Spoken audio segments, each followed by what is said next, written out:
Thank you for watching this first edition of the Spotlight Aftershow. We just did Duets for Season 3.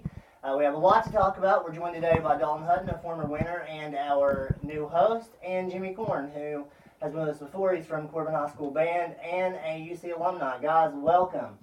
Dalton, this was your opening night as the host. How do you think it went? I mean, it was an experience.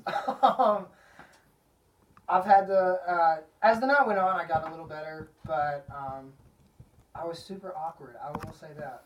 I've got so many tweets and so much. It's going to be awesome. So my favorite part, Dalton, is when you were voting people off at the end, and you talked about how much you enjoyed sending them home. Yeah. People always love that. Jimmy, you have guest hosted before. What is this, your third time? Third time? Third time, I think. Or not guest host, judge.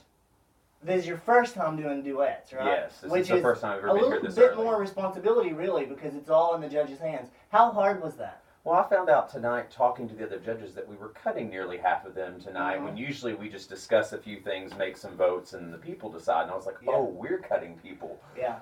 Yeah, so that was a little bit stressful, and trying to make sure you made lots of notes, because I don't know any of these people. I wasn't here for the first round, so I had to be very careful about things.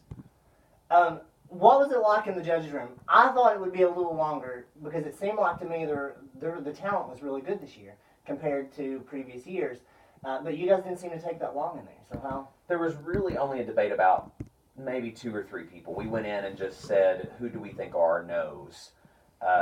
And then we went up and started at the top of the list and went down and circled our maybes. And it turned out that our maybes was just one more than what we needed for no's. So we just had to figure that out, and that's why it was so quick.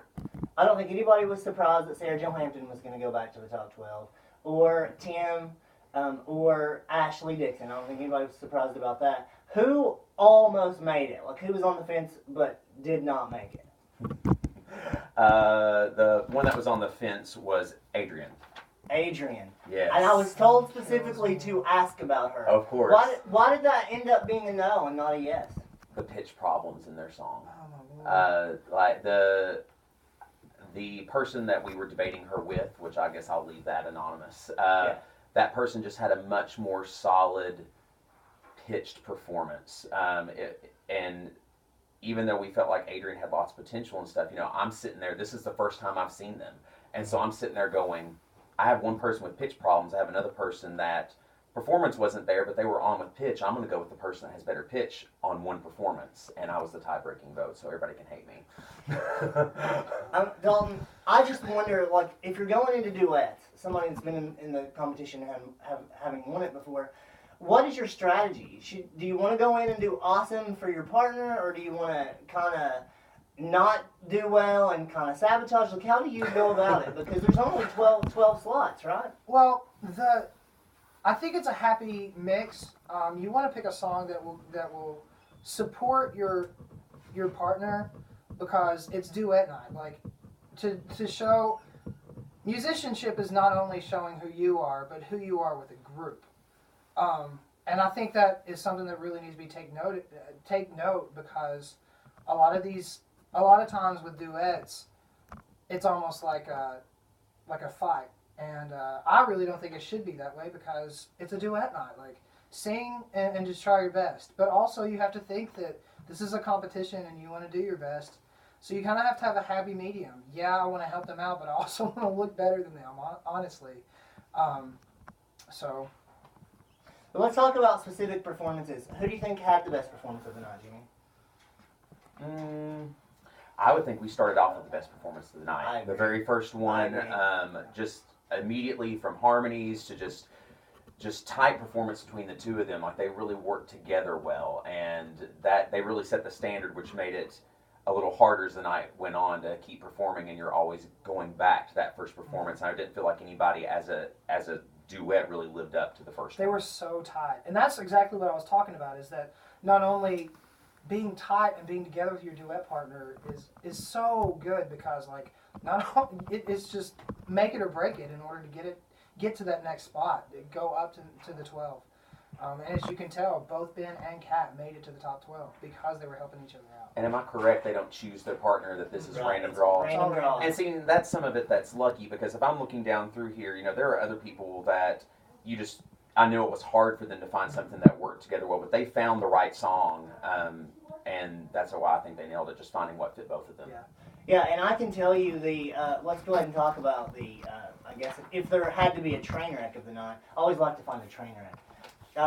The Kobe Kalei song, I Never Told You, those three got pieced together during the auditions.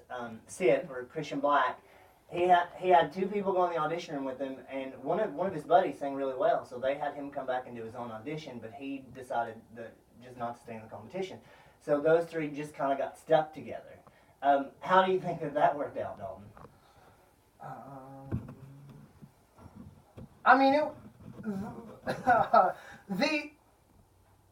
the harmonies of Chantel and Lauren were so on point. Like, it was just a breath of fresh air. Like I said, in the competition or in the show, it was just a breath of fresh air. Like, there was so much innocence, and it was still supported, and it was just so amazing. And then you have poor little Sip come out, and I know I think he knew he wasn't good enough, so he didn't take it as seriously as he should have.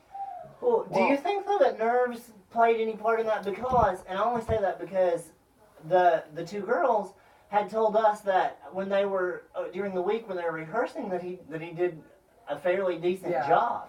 So I don't know if maybe he just I don't know what happened. Well, you also have to go back to the point wherever he was in the audition. He sang the Temptation song, and he sang "My Girl." Was that it? Yeah, he sang "My Girl," and it was like the pitches were there, everything was fine. It was a little breathy and little things, but he was there. Like, it was on point.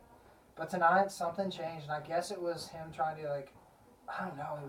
It was not there. It was not on point tonight.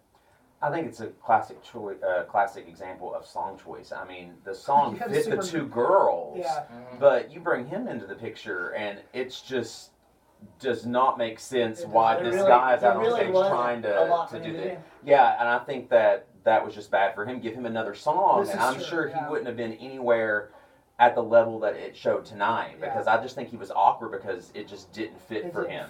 Yeah. I mean, singing a Kobe Calais song, I wouldn't be able to do it. Let's also talk about Kristen Rottenberger and Junior, who you called Christian several times, and Christian. Why did I do that? I don't know, but Kristen. She didn't like it. But who does when they get called outside of their name? You know what? That was the least of my worries tonight, honestly. When Sarah told me that they were going to be doing that song, Mine, by Beyonce and Drake, and I'd never heard it, so I listened to it. And which, by the way, you didn't hear most of the popular songs. You need a radio. But I listened to that, and I was like, oh gosh, that is complete opposite of the advice that we gave them in the meeting. It's draggy, and it's long. But I thought, like Megan Hinkle, I really enjoyed it. How do you think that they were able to turn that around? Well, the thing is like, I was actually talking to Lisa Bartram about this, and she was like, I don't know about this song. It's super draggy. It's super slow. And I was like, Lisa, you're just listening to the first 30 seconds. Like, the first 30 seconds is Beyonce with the keys. Like, that's what it is. But then you have Drake come in. It's a different texture, and you have this beat, and it tells a story. And I think people really connected with it tonight. I thought it was amazing. I think he was the key there. Yeah. Whenever he came out and brought the energy, she fed into that. Yeah. And that just completely picked it up. But she sings really well. Like, yeah. She is amazing. I didn't listen to her audition, but she sings amazing. Yeah. But she also just looked more comfortable once he came out. Like, I think it's just that whole idea. I told the group at the end they did a really good job setting the tone. He came out and set a tone, and she fed into it. The audience fed into it. The judges fed into it. So I really think that he has a lot to do with that group doing so well. Yeah. Well, last year's first place and second place winners graduated. So I think we can all agree that Sarah Johampton, who placed third last year, would technically be the one to beat since she did place. I think that she's going to have her work cut out for her. If all these people do as well as they did tonight, I think that anybody could win this, which we have a long way to go. What do you guys think about that? What do you think? I remember her from last year. I came down fairly early on. I think I maybe came down the weekend after Duets. And I remember her doing very well then. And like Megan had said, her voice has matured some. Yeah. It's really hard to tell individual stuff in these duets. So there were several standouts to me that I like the tone of their voice, but they may have had one good night. Mhm. You know, I pop in and pop out. So Yeah. it really is anybody's game at this point, in my opinion. How do you think that British invasion is going to go next week? We'll just see how it goes because there was a lot of people asking me about it. They were like, okay, what about next week? I don't even know anybody from the UK. Blah, blah, blah, you know. Are we allowed? Are they allowed to pick like current stuff Yeah, from? I would say- To me, it's like a second British invasion now. I mean, go to Yeah. the top 40. Yeah. Half of them are. Well, I overseas, think that I I think mean- that we found out tonight maybe One Direction is not the way to go because they did not make it. That really, I was kind of sad that I really wanted the Backstreet Boys thing to work out. So yeah, I wanted it to work out. I was going crazy backstage, but Well, we'll see how it goes. Guys, thank you so much for joining us, and thank you guys for watching. And we'll see you next week.